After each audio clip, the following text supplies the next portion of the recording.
pensando que eu tô sem ideia pra colocar o nome dos tópicos. Final da ONU, cara. Mas é verdade, até meio que é isso daí. Cara, sou o professor Brunelli, do Scratch Math. Vamos lá então com essa aula. Eu vou retornar os princípios, tá bom? Vou fazer o seguinte. Vou catar a divisão, tá? Se você já fez as aulas lá no fundamental, tá? Aprendeu a divisão. Então, 50 dividido por 2. Então, a gente catava o 5, né? Dava para dividir por 2. Então, dá 2. A gente sabe que 2 vezes 2 dá 4. Então, para 5, falta 1. Aí desce o 0. Aí 10 dividido por 2 dá 5. Porque 2 mais 2 mais 2 é 5 vezes, né? Dá 10. Sobrou 0. Tá. E da mesma forma que se fosse 53, tá?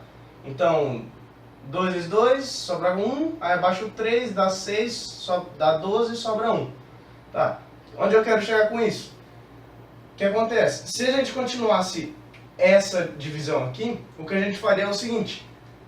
Perceba que, na verdade, a mecânica por trás disso, a gente usa essa notação aqui, tá? De chave, assim, mas a mecânica por trás disso é o seguinte. Esse 25 é 20 mais 5, tá? O que quer dizer isso? Quer dizer que 20 vezes 2 dá 40, para 50 sobrou 10, tá? Agora se a gente catar o 10 dividido por 2, aí sim soma com 5. Por quê? Porque se a gente catar 25 vezes 2, tá? Que na verdade é o 20 mais 5 vezes 2, a gente sabe que dá 40 mais 10, tá? Por quê? Porque eu tinha feito 50 menos 10, que deu 40. Tá? Então 40 mais 10 dá 50, tá? 50, que é isso aqui. Só que na verdade menos esse resto. Por quê? Se a gente ver aqui, ó. Se a gente ver aqui o 26 vezes 2 dá 52, tá? Que é na verdade 53 menos 1. Só que se a gente continuasse fazendo essa divisão aqui, daria o que? Daria na verdade. A gente cata esse 0 aqui e põe uma vírgula.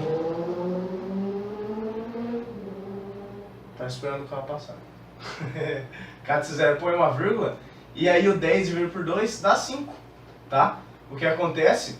Dá 5 vezes 2 dá 10, por quê? Porque na verdade, o 1 dividido por 2 a gente sabe que dá meio. Então isso aqui era a mesma coisa que 20 mais 6 mais meio, tá? Então por isso que dá 26,5, 26 que é igual. Então se a gente fosse fazer a divisão correta de 53 dividido por 2, daria 26,5. Isso nos inteiros, né? Mas no naturais daria só 26. E sobraria 1, tá? Então é justamente essa questão aqui de sobrou o 0 e sobrou 1. O que significa? Significa que o 5, a gente tem essa outra notação que se chama aritmética modular, ou modular, né? 5 modular 2 é 0, ou seja, o resto da divisão de 50 por 2 é 0, tá? E o resto da divisão de 53 por 2 dá 1. É como se a gente tivesse, isso aqui é como se a gente tivesse o seguinte, duas caixinhas, tá? Se a gente tem essas duas caixinhas, a gente tem essas 53 bolinhas para dividir entre as duas caixinhas. Tá? E a gente faz o seguinte, a gente vai catando, coloca uma aqui, outra ali, uma aqui, outra ali, uma aqui, outra ali, uma aqui, outra ali. No final sobra uma bolinha, tá? Sobra uma bolinha. E aqui não sobra nenhuma, se fosse 50 bolinhas. Porque daria 25 para cada uma e em cada caixinha aqui deu 26, na verdade, né? E sobrou uma ali. Então, a gente tem essa... Eu vou colocar aqui para baixo, ó. Eu coloquei aqui para baixo, tá? Essa formulinha aqui, que na verdade a gente tem essa notação análoga, que é 50 é semelhante a 0 em modular 2, porque é como se a gente ficasse esse ciclo, tá? Como se a gente tivesse esse ciclo, começa de novo. Então, deu 2, a cada 2 eu começo de novo. Então, deu 2, mais 2, mais 2, mais 2, mais 2... até dar 50, aí não vai sobrar nada. Aí se fosse o 53, então ficaria somando 2, 2, 2, 2, até sobrar, parar aqui no meio e sobrar 1, tá? Então ia faltar 1 aqui para completar os outros dois. Então é basicamente essa ideia aqui de aritmética modular ou aritmética do relógio, que ele fica nesse ciclo, tá? Essa ideia aqui que eu tenho aqui é o seguinte, perceba que na verdade n modular m é esse resto, tá? Então, esse resto aqui, se eu passar ele para cá positivo e isso aqui para cá negativo, vai ficar assim, ó, 0 é igual a 50 menos 25 vezes 2. E da mesma forma aqui, ó, 1 é igual a 53, 53 permanece aqui, o 26 vezes 2 vem para cá, negativo, tá? Então, é exatamente isso aqui, ó. Então, o modular, ele é igual a quê? Ele é igual o n, tá? O nosso próprio n, o 53, ó. Aí, menos. O 26 é o quê? O 26 é, na verdade, a função piso de 53 dividido por 2, tá? Então, a função piso de 26,5, que é isso aqui, a função piso é 26, tá? Então, 26 vezes o nosso m aqui, tá? Então, n dividido por m, que é o 53 dividido por 2, função piso que deu 26, vezes 2 que deu 52, então 53 menos 52 dá 1, que é exatamente, mas isso aqui funciona para números naturais, tá? Nesse caso aqui também dá certo. Esse é um caso de números naturais. Só tem que tomar cuidado com o seguinte, tá? Aritmética modular, não confundir com o módulo. Eu já expliquei o módulo lá nas aulas de somatória, beleza? Se você não viu, procura lá, cara, tem lá. Tá? Só que, o que acontece? Se uma função, só vamos pegar assim esse exemplo, tá? Se uma função, ela for dada por o módulo de x, tá? Se uma função for dada por módulo de x, então essa função, ela vai do quê? Essa função, ela vai dos reais, ou também ela vale para os complexos, tá? Mas mais pra frente a gente vê. Mas por enquanto vamos contentar com os reais. Beleza? Então, ela vai dos reais até os reais positivos. Ou seja, ela tem esse formato aqui, tá? Ela pega qualquer um negativo aqui, os positivos do x, e ela me dá uma imagem aqui nos positivos, tá? Tanto dos negativos quanto dos positivos, ela me dá uma imagem positiva. Então, ela tem esse formato aqui, tá? Onde cada ponto aqui, x, ela me dá uma imagem aqui em módulo de x, tá? Ou seja, e é justamente só por curiosidade, tá? Eu vou explicando cada um desses símbolos aqui, tá? Mais pra frente, conforme a gente for usando, eu vou explicando o que significa cada um. Só que não tem muito porquê de... Na matemática a gente não se preocupa muito, por exemplo, o porquê dele ter esse formato, esse símbolo. Só por curiosidade, tô falando pra você. Ou porque cada número tem o formato dele, tá? Por exemplo, 2. Só que eu vou deixar no link também ali da descrição contando uma historinha, tá? Da matemática, a história dos números, dos símbolos, essas coisas, tá?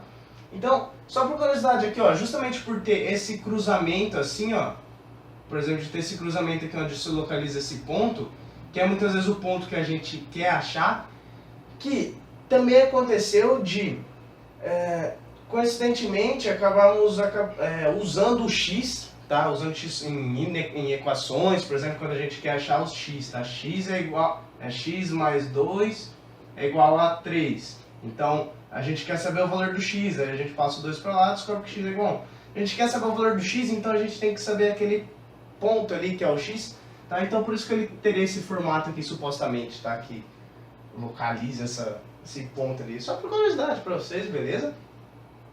Mas, enfim, vamos voltar aqui. O que acontece é o seguinte, por essa função ela ter justamente essa propriedade aqui, onde o domínio da função, tá? O domínio da função é igual aos reais, tá? No domínio, que é a função, o conjunto de onde ela vai, onde ela pega os valores, certo? Ou seja, todos esses x aqui pertencem aos reais, tá?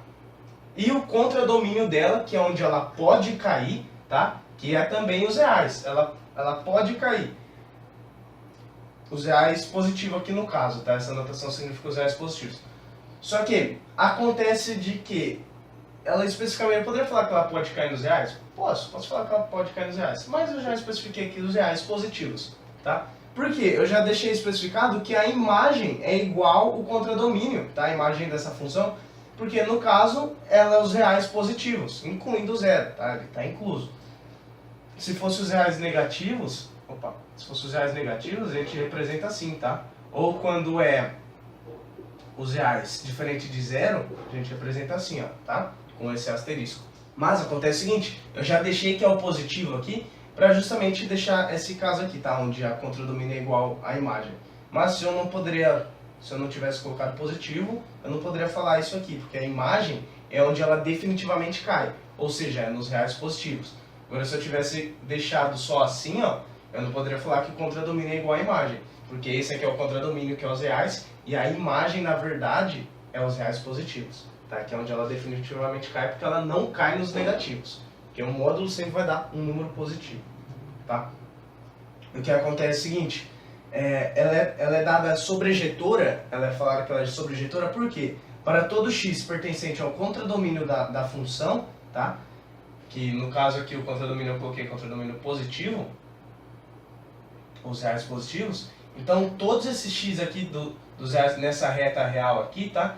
Todos os elementos aqui nessa função, todos os valores nessa reta, para qualquer um deles, se a gente catar aqui, sei lá, 50, existe pelo menos um A, tá? Esse daqui existe pelo menos um, porque se fosse isso aqui seria existe exatamente um. Mas assim existe pelo menos um A pertencente ao domínio tal que a função de A é igual a x. Ou seja, eu posso encontrar pelo menos um A aqui no meu domínio, que no caso seria o 50, tal que a função de 50 é igual a esse valor aqui no contradomínio, tá? Que no caso é 50. Por que pelo menos um? Porque eu também tenho menos 50, que a função de menos 50 também é 50, tá? Agora, se não existissem os negativos, aí sim eu poderia falar que existe pelo menos um, existe exatamente um A pertencente ao domínio, tal que a função de A é igual a x. Beleza? Então, cara, na próxima aula eu vou explicar a função injetiva e outros tipos de função lá, beleza? A gente se vê lá. Se gostou, deixa um curtir aí, comenta e até lá.